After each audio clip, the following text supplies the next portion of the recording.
Record. I want to welcome each of you to the Institute of Jewish Knowledge and Learning. A shout out to Rabbi Akiva Mann, our spiritual director and co-founder, is live from Jerusalem with us. I saw Rabbi Jeffrey Siegelman pop in, who is one of our favorite faculty members. And a thank you to Rabbi Arnold Samlin, Chief Jewish Education Officer for the Orloff Department of Jewish Education and Engagement at the Federation. We want to thank you for your help in making this program a great success. And I am proud to introduce Administrator Leila Cohen-Sabin that has joined the IJKL team. Leila, please say hi so that everyone can begin to recognize your shining light. Hi, everyone. Good to see everyone new and our usual audience. So welcome. Thank you. And it is such a pleasure to see so many of our IJKL ClassPass members and friends here today. If this is your first time meeting IJKL, thank you for coming. And to offer a little background, IJKL, the Institute of Jewish Knowledge and Learning, was founded by Rabbi Akiva and Kim Lerner, and that's me if you haven't met me before, about 20 years ago, offering educational programming and partnering with the synagogues in Dayton, Broward, the David Posnack JCC, and the Orloff Sage Central Agency for Jewish Education. About 5 years ago, when Orloff Sage merged with the Jewish Federation of Broward County, IJKL assumed directing the programming grown from the seeds planted by Dr. Abe Gittleson, Moshe Papo, Judy Asulin, to mention just a few. And then IJKL became the designated provider of adult education in Broward County. Our programming all shifted to Zoom in the early days of the pandemic, and our creative programming and amazing faculty and teachers made IJKL a life-saving outreach to the community and created a sense of connectedness from afar. The Zoom learning has brought so many great teachers and programs that even as we are now planning our in-person offerings, we continue to strengthen our afar community with more great online options. We look forward to continuing to grow our synagogue and partnerships with the JCC and the synagogues and offering multiple on-ramps to Jewish life. The Jewish Federation of Broward County is the central organization for inspiring philanthropy to improve Jewish lives here in Broward County and worldwide. It raises funds, invests and partners with programs and organizations that enhance Jewish communal life and works closely with Jewish communal and interfaith organizations. Ms. Audra Berg has assumed the leadership role of this vital organization. And as president and CEO, we are looking forward to this opportunity to meet you. And we have the pleasure of Dr. Sandra Lilienthal guiding the conversation. Dr. Sandra Lilienthal is the IJKL curriculum director and faculty member, as well as literally a world-renowned leader in the world of Jewish education. So with no further gratitudes and background, take it away, Dr. Sandra. Let the interview with Ms. Audra Berg begin. Thank you so much, Kim. I kept myself muted, so, always trying to find the button. Audra, good morning. It is such a pleasure to have been asked to interview you. I know you've been with Federation for a few months now, so I think there's a beauty in having the possibility of interviewing you once you have, your feet down on the ground. I also know Florida, South Florida is home for you, and we're so happy that you have come back home to lead us in the Jewish community. So why don't you tell people a little bit about yourself? I'm not sure everybody knows your career, your development as an education, as a Jewish professional. So why don't you share a little bit about yourself with us? Thanks, Sandra.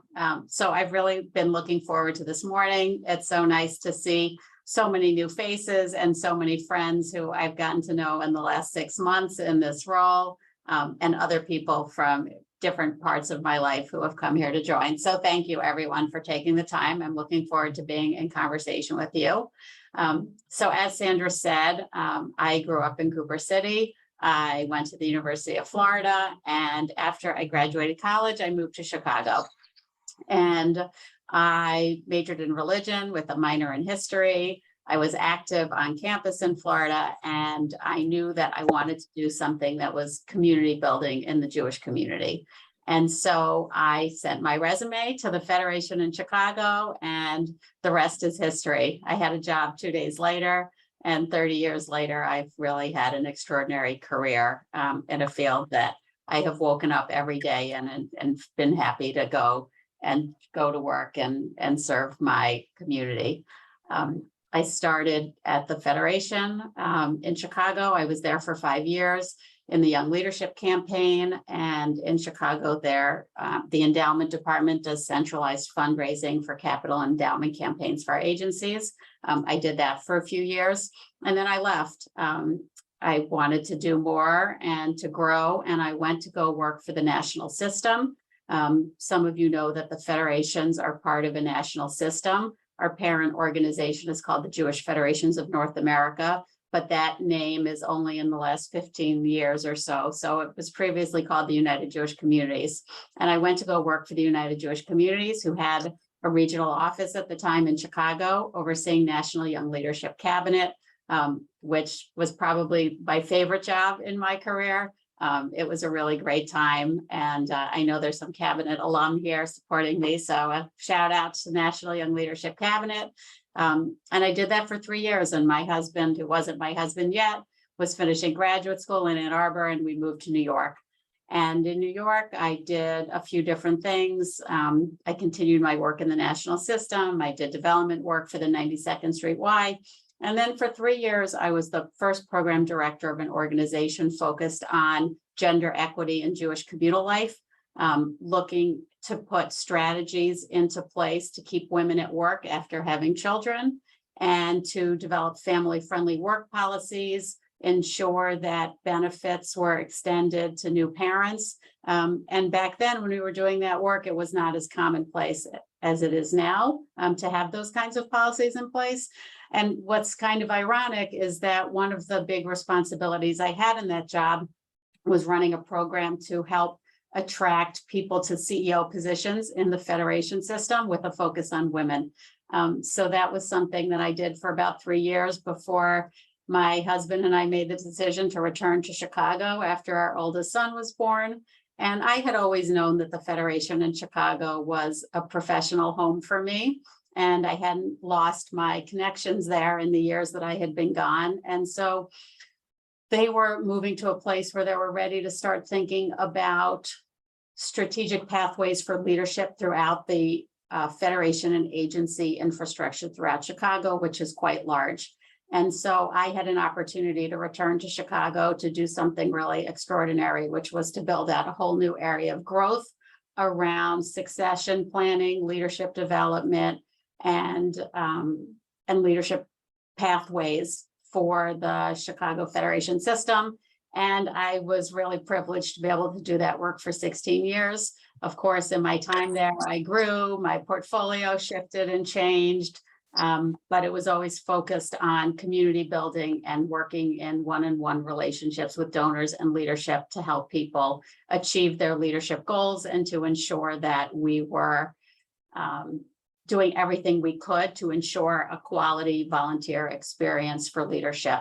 And I took that work really seriously. I loved my colleagues and friends at the Federation. My donors were a part of my family, and it was really extraordinary. The Chicago Federation gave me every opportunity to be involved in my community. And as a result, I was able to participate in the Wexner Heritage Program, from which I've graduated, as well as be really involved in the organization that is the Professional Association for People Who Work in Jewish Communal Organizations, which is called JPRO.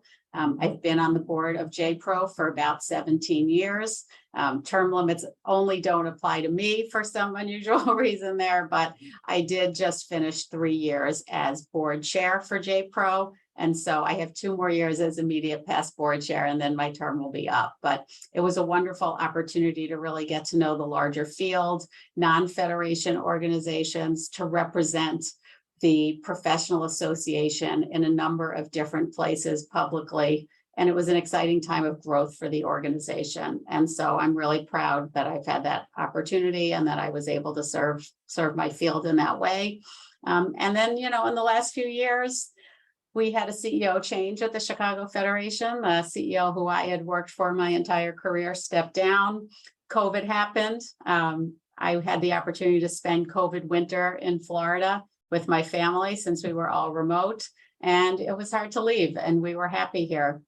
And so out of the blue, I got a phone call about this opportunity. And because I was starting to feel that professionally, I was looking for more challenges, and personally, my family was struggling with some of the changes that were happening in Chicago. And I got a call from a recruiter about this job, and all the pieces really came together. And I knew that it was going to be a good fit from the first phone call. And I just felt like this community had all of the values that I knew matched my own in terms of the Jewish community. And here we are 6 months later.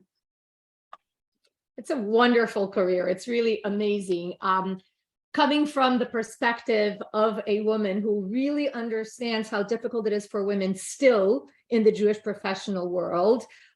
You have recently become the first female president or CEO of the Jewish Federation of Broward County, but this is not the first time that you are the first one too. You were also the youngest non-CEO to be the board chair of JPRO. Your career has been one about breaking barriers. So talk a little bit about that to us. How does it feel to be a trailblazer in many, many ways? Yeah. So first of all, it feels really good, and I feel really proud.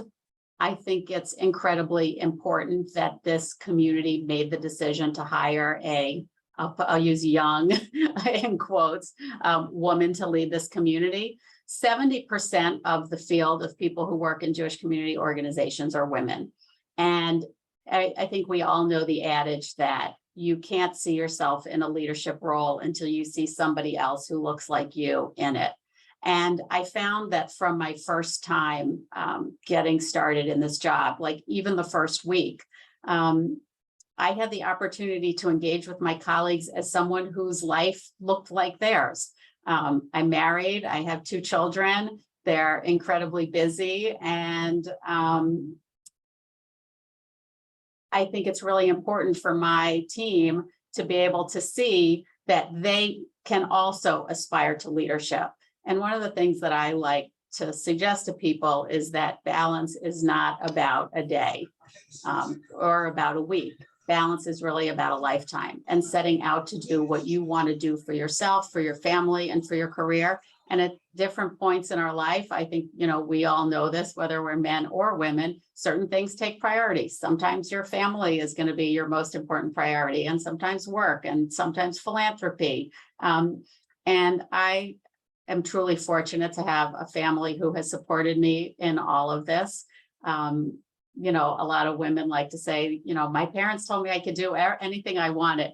But that was really true. I never felt that because I was a woman that my opportunities would be limited because of my gender.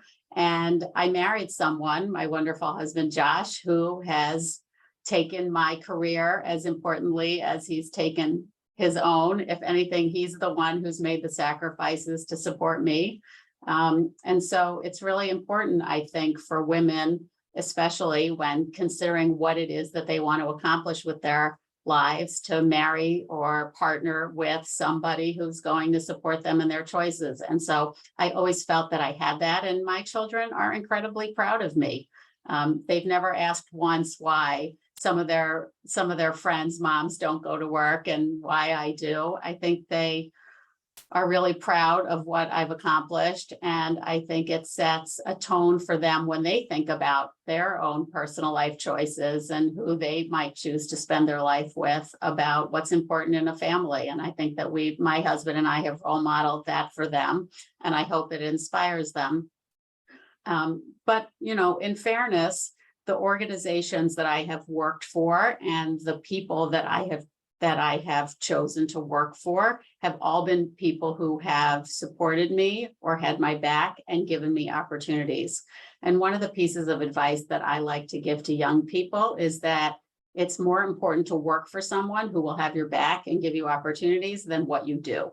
You know, a lot of people come to me in this field. Should I work in the young leadership division? Should I work in planning? Should I work in endowments? And I always say it really doesn't matter. Work for someone who's going to give you access to professional development and training and be a mentor to you. Your first few jobs don't matter because it just matters that you have those opportunities to learn and grow. And I found I was very lucky early in my career. The person who hired me into this field is still a friend and mentor and colleague. And she took that responsibility seriously. So I only hope that I can continue to inspire a younger generation of professional leadership to be that kind of role model for the people who work for them. So with that, I'm going to ask you a question. With your skills, you could probably have chosen a career in a very different world, in a corporate world, where most likely you would actually have a higher salary if you were part of a corporate world. What is it about the Jewish community, about this field, that inspires you to the point that you have chosen to dedicate your life to this? Mm-hmm. So I'm going to answer that two different ways. First, there was never any question for me that this was what I was going to do. From the time I graduated college, I felt passionate about the Jewish community. I'm an organizer by nature. I'm always the person coordinating plans with my friends, getting everyone together to go to this museum or this lecture or this party. You know, it's sort of in my DNA.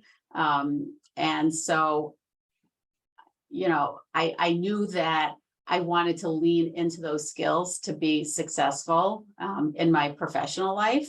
And I care deeply about the Jewish community.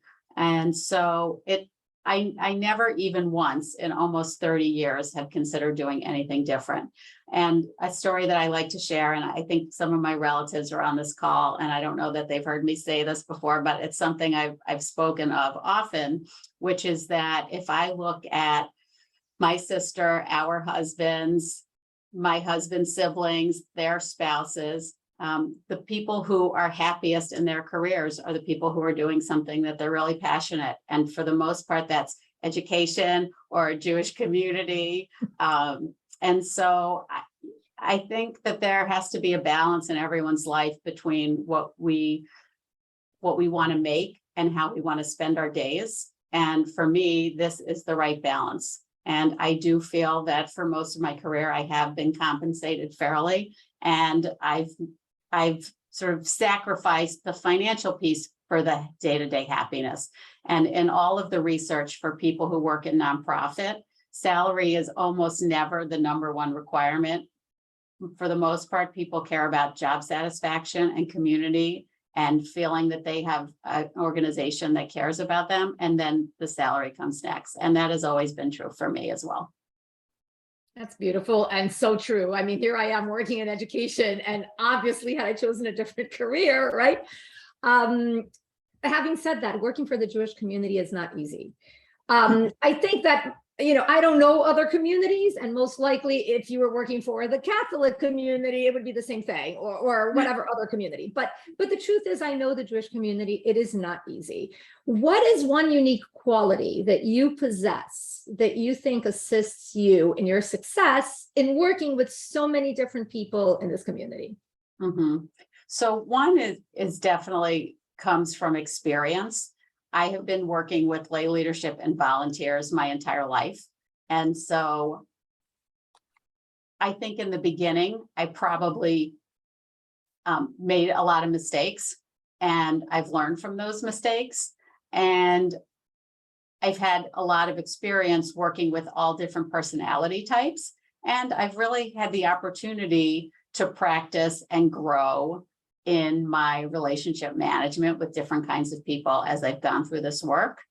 I'm also not hot-headed. I'm very even-keeled. And so it would really take a lot for me to get rattled by something. So I think I'm good at keeping things in perspective. and listening to people. And that's a really important part of this job, is that we're constantly in conversation with people who have different feelings, different opinions, and there is absolutely a way to navigate that relationship where you're being your professional self in the work and not necessarily your personal self. So obviously, as a human being, I have all my own thoughts about a variety of different issues affecting our community. But in this job, I realize that I have a responsibility and obligation to our community, and that means keeping, not necessarily keeping my opinions to myself, but I'm well practiced at being able to navigate difficult conversations with people. And that comes from experience and having a great understanding of the responsibility of this work, which is bigger than me and what I might think personally about something. I wish I had that even-keeled characteristic you spoke about. I'm a lot more hot-headed. But okay, that's why I'm doing what I'm doing. And you're doing what Right, you're doing. exactly. Audra, tell us a little bit more about what the Federation does. I'm not sure that everybody understands what is the role of Federation, how it has evolved, and where it is headed, especially what is your vision for where we should be headed? So, you know, my vision of the Federation is that it is the central address of the Jewish community. There are 146 Jewish federations around the country, and while they all in some ways may look very different, I think what we all have in common is that we want to be that coordinating body in the community. We want to be partners to all different kinds of Jewish communities. Doesn't matter if you're Reform, Conservative, Orthodox, Chabad, Reconstructionist, we want to be here for everybody. We want to be a resource and a community planning tool for our agency partners. And we want to raise money so that we can support all of the social service needs in our community, all of the community building opportunities, and of course, our overseas needs. And that was one of the things that was very clear to me when I was interviewing for this position, is that all the values around a federation system were here.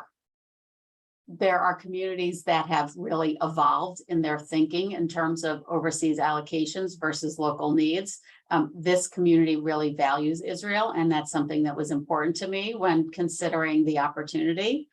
And so I think a federation has a lot of really important roles in the community, and it's our job to be a thought partner and to ensure that we have a vibrant Jewish community in Broward. One of the things that I think we can be doing better in this community is finding ways for regular Jewish families to connect with Jewish life. I do think this is one of the areas where we are missing out on opportunities that I know we have the capacity to build and to grow. Right now, a lot of our funding is focused on vulnerable populations, but I would like to see us evolve to a place where we are creating opportunities for middle class and upper class families to engage with us on a day-to-day basis in Jewish life through volunteer activities and Israel trips and community building and teen engagement and education programs to help kids who are going off to college. And so I think that there's a lot more that we can be doing to attract people to create a vibrant Jewish community. And we can't raise money if we don't have Jews. So I believe federations have a shared and mutual obligation and responsibility to both helping those in need, as well as ensuring that we have a vibrant Jewish community for the future. And I have a fantastic team here, and we have the infrastructure in place, but we need more dollars to be able to do what we need to do to ensure that Broward is thriving. There are 170,000 Jews in Broward County. That's more than in Miami and close to Palm Beach. And I'm looking at the federations who are surrounding us, who are raising a lot more money than us. And I know that we have a lot of work to do. So you mentioned all of the things that we need to be doing as a federation. And one of the things that touched me personally when you spoke about is we need families to come and live a Jewish life, right? It doesn't make a difference what that looks like. That could be through volunteering or that could be through leadership. I mean, there are different ways to really connect to living a Jewish life. And you did mention education as one of them. And of course, given what I do, I believe education is fundamentally important. If we want to have a Jewish community where people identify as Jews and feel a need to support a Jewish community because it is important for them that a Jewish community exists, education is one, if not the most important, one of the important ways that can actually bring them in. What role do you believe Jewish education plays in this bigger picture? So I think it's incredibly important to be able to meet people where they are Jewishly. And like you said, people are attracted to the Jewish community in a number of different ways. So whether it's through the JCC and going to work out or play basketball, or whether it's taking part of an education class or belonging to a synagogue or volunteering, whatever it is, for me, as long as people are doing Jewish, I'm happy. And so I do think that's our obligation as a community to help support all of the different ways in which people are connecting with Judaism. You know, right now with an under $5 million campaign, we are not able to fund all of the things that we need to be funding. And so we need to be building up our infrastructure and helping educate and attach people to what we do so that we have the opportunity to fund outside of vulnerable populations, because there is so much need in this community. And for obvious reasons, the vulnerable population, you know, is in dire need. And so they attract the most dollars at a critical time. But if we are able to sort of balance what we do with vulnerable populations and adding money to increase our education and engagement opportunities, I believe we'll be able to strike the right balance so that ultimately we can do both. Amazing. How can we, IJKL, help you accomplish your plans for the Jewish community in Broward County? So one of the things that's been surprising to me about coming down here is just how few people know about or are engaged with Federation life. And I think we need ambassadors. I think we need people who understand the mission of Federation and can help manage the brand and expectations out in the community, and can say, you know, say positive things about what it is that we're doing and what we aspire to. You know, people like to joke about federations like they only want my money. Well, I'm not apologetic about that, because we're a fundraising organization and we have an obligation as Jews, which I take personally very strongly outside of my CEO job.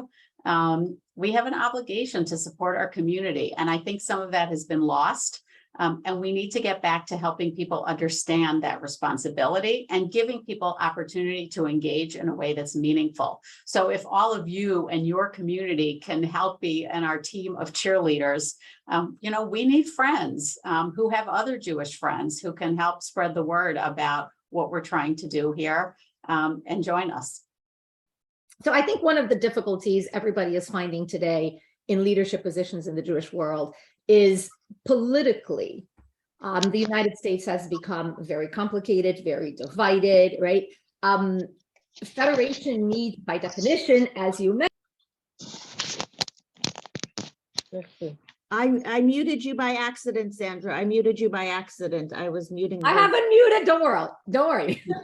So one of the roles that Federation has is to work with a community that is politically divided. And we're having a lot of trouble. I think we see this in the education world. I think you probably see this in Federation world. We have difficulty convincing people that whether you are a Republican or a Democrat, whether you are an Orthodox Jew or a completely secular Jew, we have different views on how things should be done.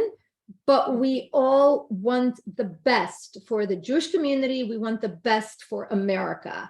How does Federation, or how can Federation help these conversations happen in a way that we still, as you said, you have your own personal views, but you have to work with a group of people that may have different views. How do we bring that idea to everybody else? How can we, Federation, bring people together? So we have a fantastic Jewish Community Relations Council and Government Affairs Division within the Federation. It's really extraordinary.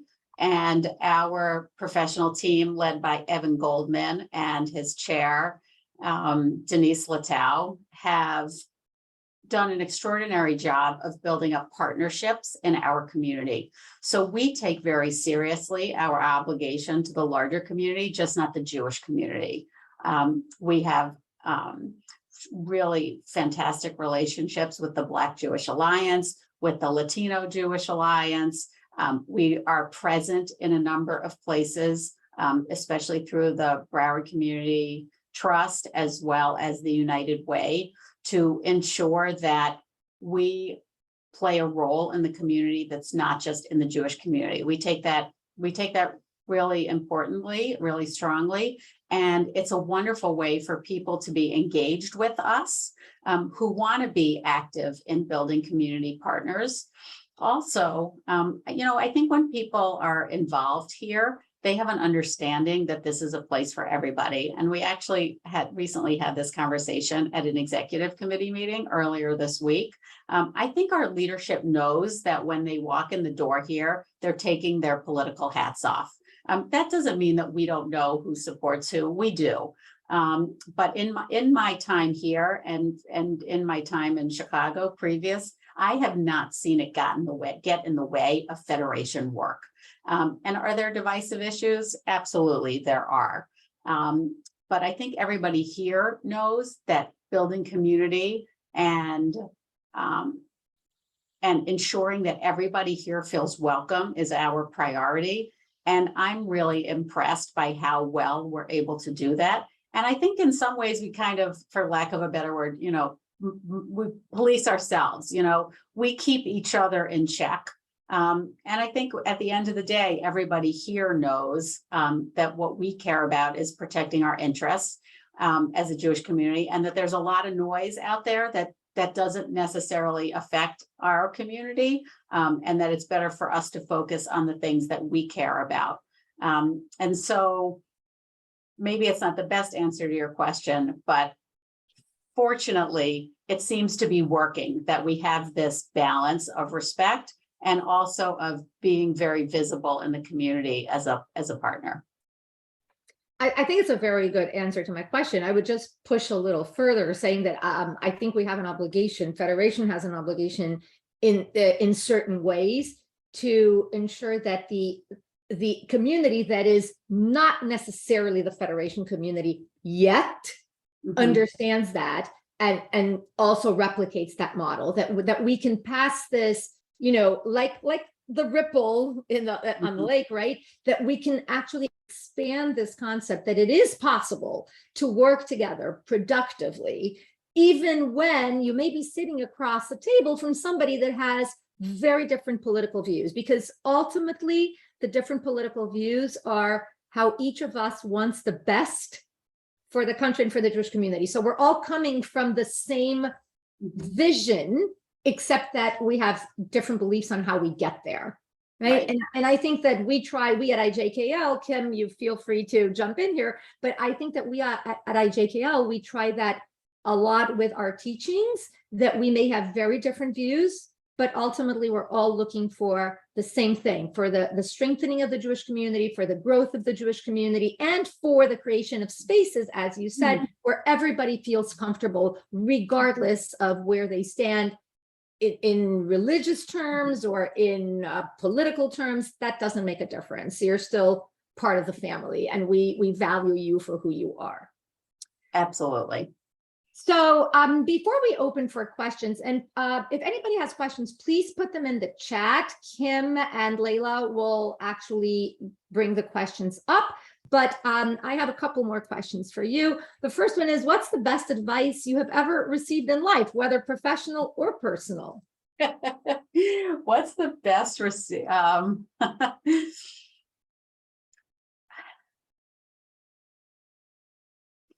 ask for what you want. I think a lot of people early in their career, or especially women, are afraid to ask for what they want at work. They're afraid to advocate for themselves. They're afraid to ask for advancement opportunities. And so I think I was taught from an early age, and then through professional mentors, to ask for what you want. You know, what's the worst thing that happens? You don't get it. But I have found that asking for what I want has been generally a successful strategy for success. And so I like to pass that on to others. Beautiful advice for women, beautiful advice for young leaders. Great. So if you had to give somebody advice, not life advice, but advice in terms of how they can make a difference in the Jewish community, what would you say to them?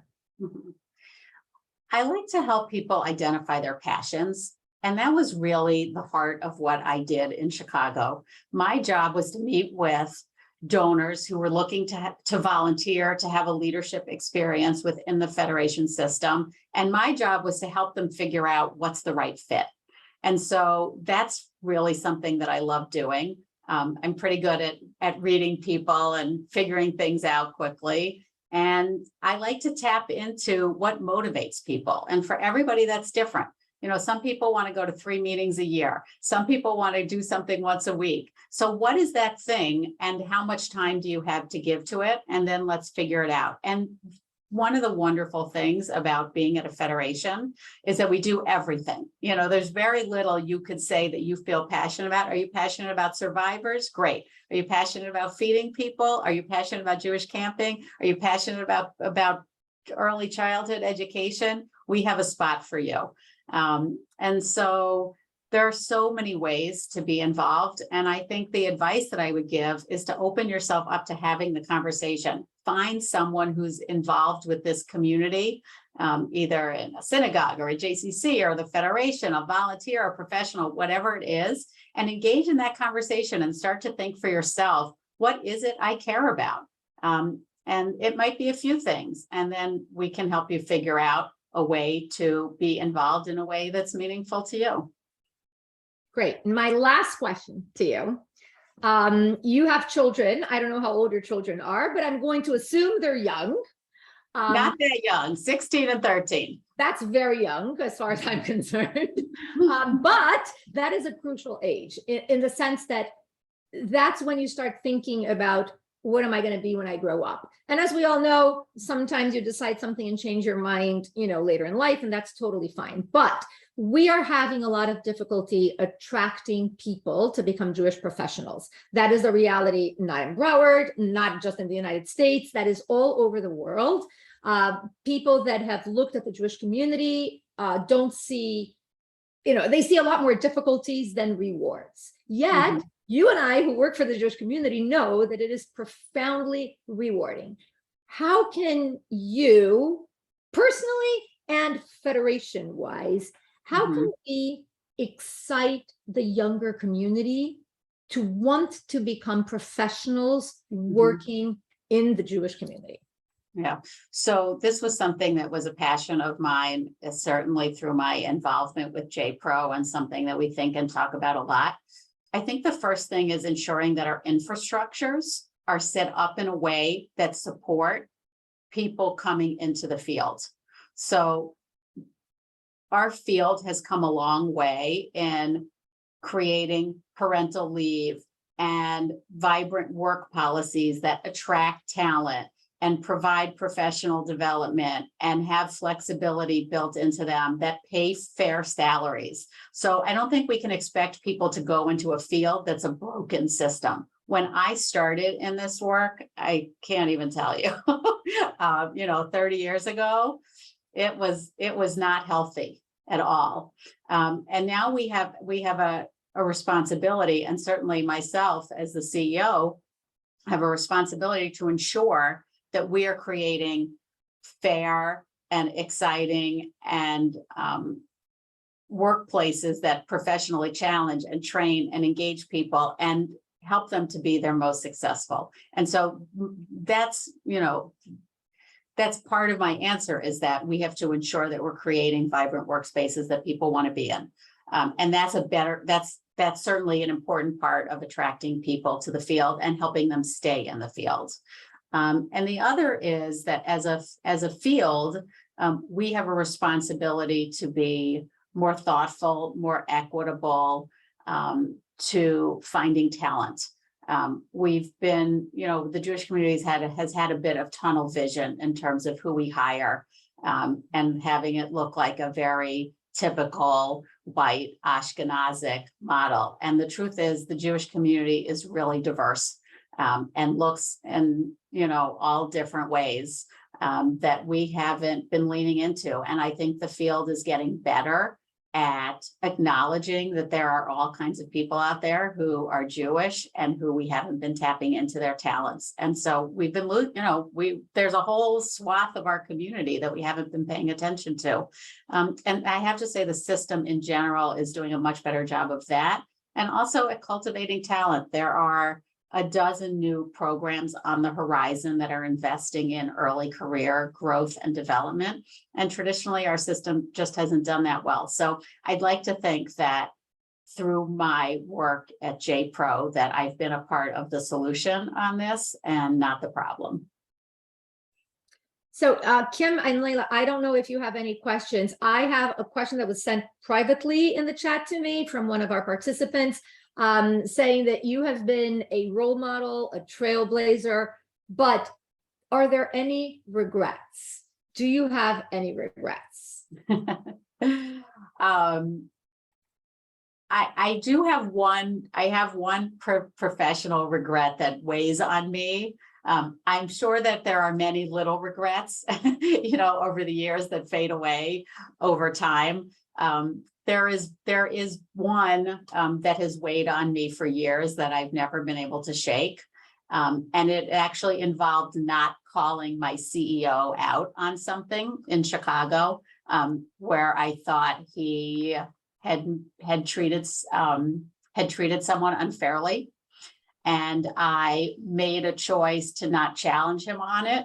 And I have, even though I'm still, in relationship with him and respect him deeply, I made a decision that was based on what would be good for me personally and not what I knew would be good for the work. And that is something that I continue to wrestle with. And I don't know if I had the opportunity to do it again, if I would make a different decision. But it was a gender issue and it has weighed on me heavily in my career. And if I may be the one to come in your defense, the gender issue and the point in your career issue, those things are real. It's much harder to confront a boss when you're beginning your career than it is when you've had 30 years experience and you feel that, I'm not risking my career by confronting a boss, or a supervisor. It is much harder when you're starting your career. And then there's also the gender issue. So absolutely. Kim, any other questions coming in? That was the only question that came in my Okay. chat. And I'm trying to figure out, do I unpin us all?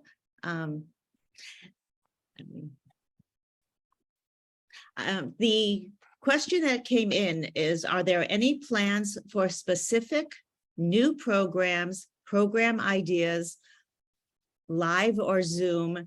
And I might modify it where you can imagine that IJKL can be a provider for one of the internal goals of Federation. So I understand that, Kim and I have had the opportunity to spend some time together, and Arnie Samlin certainly has been a big part of my education on this and the history. And I do think that we're poised to have a very healthy partnership between IJKL and the Federation. We also see ourselves as bridge builders. And so everything's not about us. It's also being able to be a resource. Is there an opportunity for greater partnership with the JCC or with Synagogue Life? And I think we're at the beginning of figuring out what those conversations can look like. But I feel that we are poised for success, and we're at the start of having those conversations, and we're looking forward to them. Us too. I see Joan Halpern has her hand up. Please unmute. It's very nice to meet you. Nice to meet And you. thank you for the opportunity to ask these questions. And they're two different aspects of the same question. I'm interested to know your specific ideas to bring in less wealthy individuals to participate in the things that Federation offers. That was one question.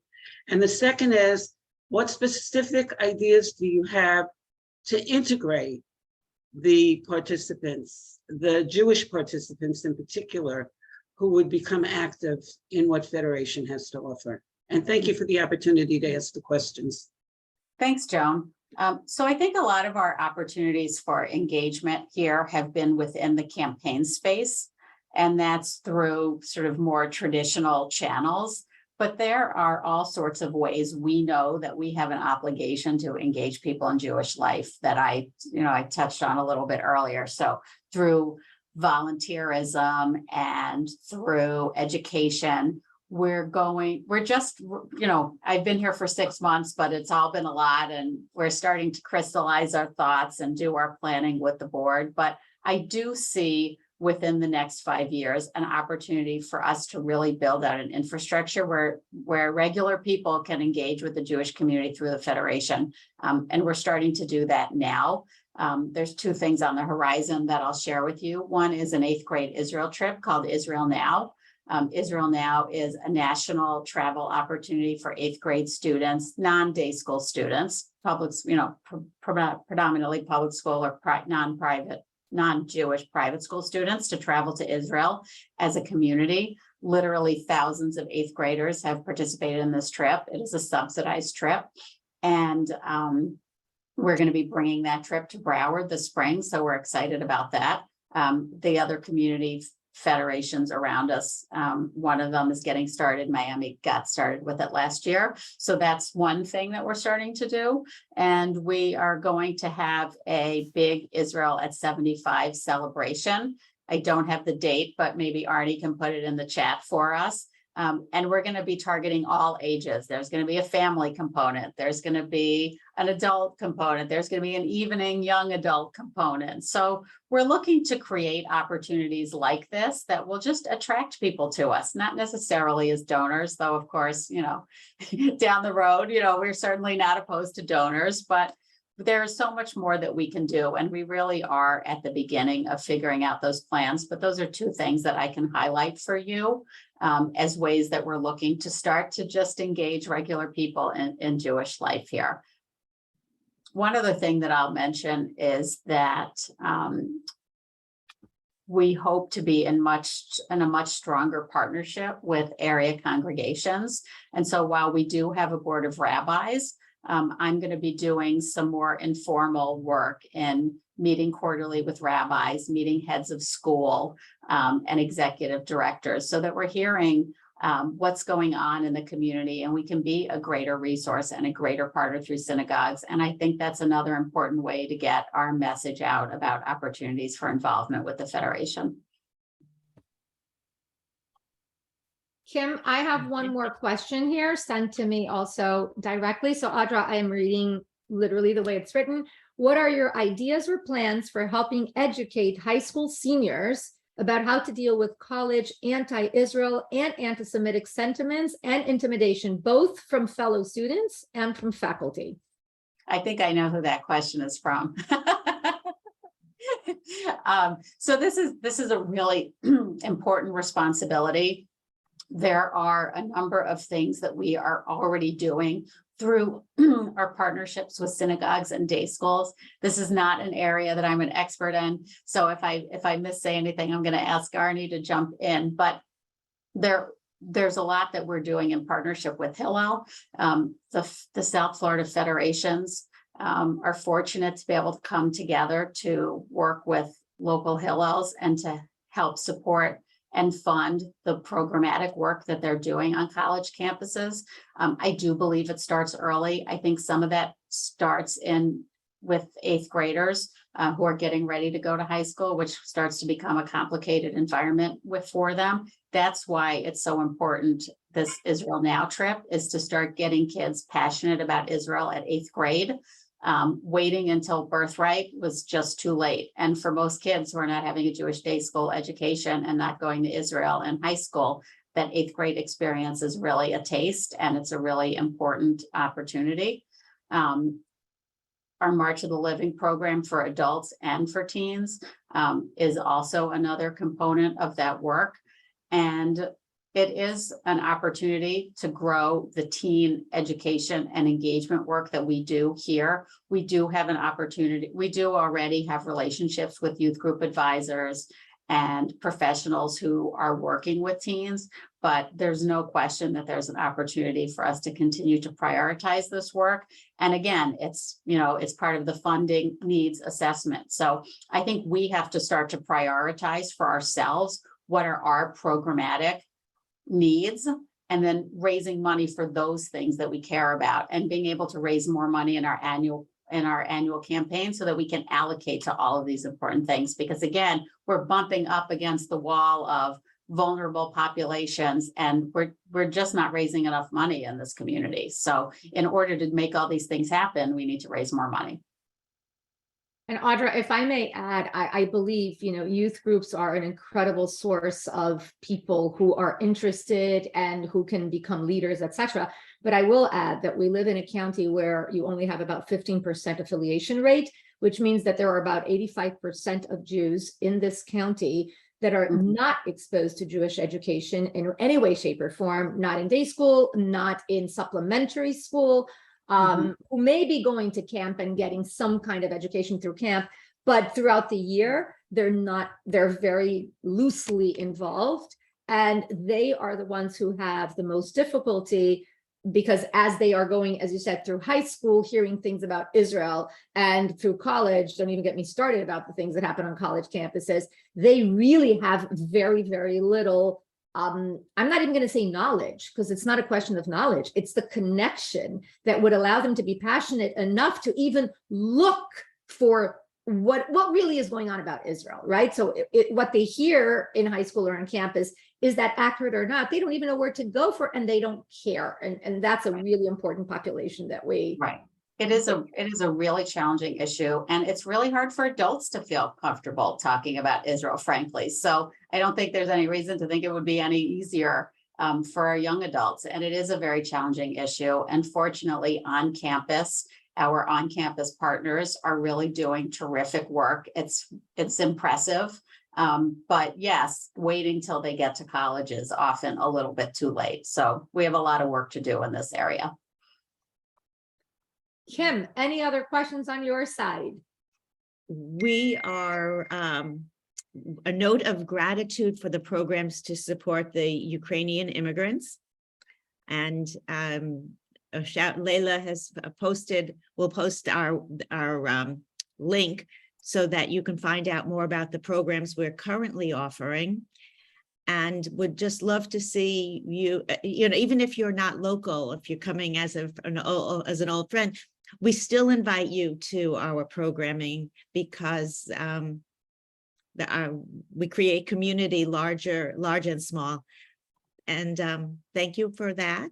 And if I'm forgetting anything, Layla, but please, IJKL.org, easy to remember. We have, and under programs, everything that we're offering, it's continually evolving, it's continually growing, and would love to see everybody taking part in the programs that we are offering as we create the opportunities to do more with the Federation of the areas that Audra mentioned. Sandra, fabulous leadership in the interview. Thank you. One more thing is that you can follow us on Facebook as well, and we post different content and some games. So check us on Facebook as well. I'm going to post also that link. Okay, we will post to our Facebook page the link for this recording. I will send the recording to everyone who registered, whether they're here or not. We'll be putting it in the our IJKL morning report and our e-blast, and also sharing that link so that Rabbi Arnie has the opportunity to share it as well. Kim, I actually had another question that just came in. So I'm going to say, Audra, we're going to give you the last word because I'm going to bring the question up, which is the following. Have you found something that you thought was unique or surprising about the Jewish community in Broward County? Unique or surprising? I think there's so much passion here, and it's surprising to me just how different and how much the same it is as when I was growing up. And it's a really good feeling, because I think this community has all the right values and all the right ingredients that we need to build a flourishing Jewish community that we are all proud of, that we all want to be a part of. And it's just really exciting to be back here after all these years, and to know that heart and that passion and love that we need to do this work together is here. So thank you. It was really nice to spend time with all of you this morning. We are happy to have you, Audra. We're very happy to have you leading our community, and we wish you much success. And of course, IJKL is here to help you in any way that we can. Thank you, Sandra. This was lovely. I look forward to more conversations.